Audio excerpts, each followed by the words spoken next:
Okay, I've been working for probably like an hour in total. I got distracted a few times, and I got the Rocket League World Championships beginning tomorrow, so I'm going to bed early. But I've got a few new little improvements here in our second drop. As I was listening through it, I was pleasantly surprised to find that I still really enjoyed it, and I think it is still a bit good piece of music. But while I like each element of it very, very much, it felt a little bit stale in its arrangement. It was just kind of like there's the thing that's on the top, there's the things that's in the middle, there's the drums, there's the bass, and so I wanted to kind of have some of our melodic elements hand off. I was kind of hearing vocal chops kind of come in over the top of our little lead here, so I took the time to kind of put that in there. This is what it sounds like.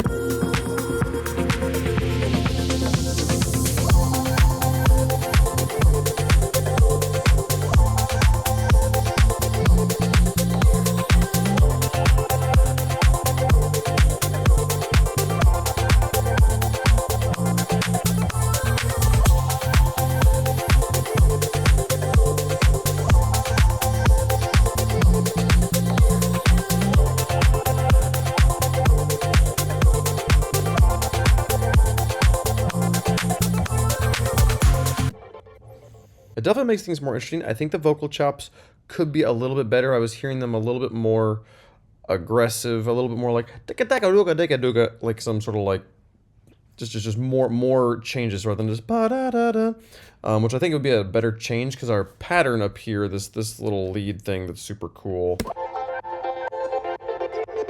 It's happening at the same kind of rhythmic value that our chops down here are happening on. They're like, da da da da, and then the second time it goes da da da da, and then the top goes bum bum bum bum bum bum bum bum da da da da bum bum bum bum. It's all the same rhythm. Where I think that it'd be cool if the vocal chop came in and more like deka dugo deka deka, and like took a different rhythmic value instead of just hitting you with these like eighth notes. I would guess I would say these are over and over and over again. So that's something I might do in the future. But I did put in this MIDI data, this automation data, so I've kind of got these pockets to put in different vocal chops if I want to.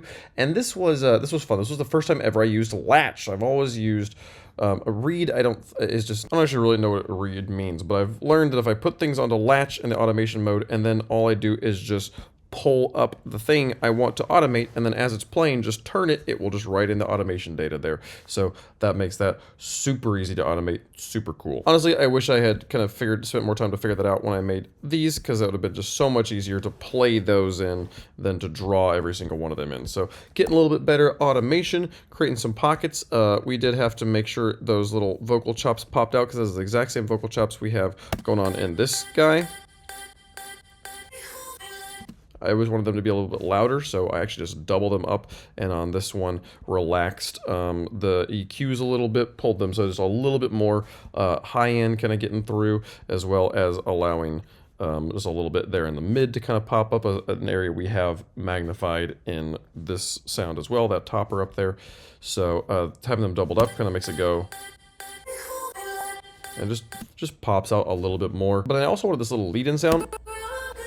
Like that, but I wanted them to be really tight, so I made a duplicate of this channel and just turned off the chroma verb and the dimension, things that would kind of make the sample a little bit more washy, and then chopped out that little spot out of any of the things that I think would conflict with it, so it gives it a nice... It comes through really cleanly without really losing anything else, and I think this is something I need to do a little bit more often than just stacking things. So, yep, that was the main thing I did. Also adjusted the mix of the drums a little bit. I found this new sample. I realized I wanted a trance impact, not a house impact, but that guy is amazing. Love him. He has some really good spots where he just kind of pops out and makes some nice impact, like over here in the first drop.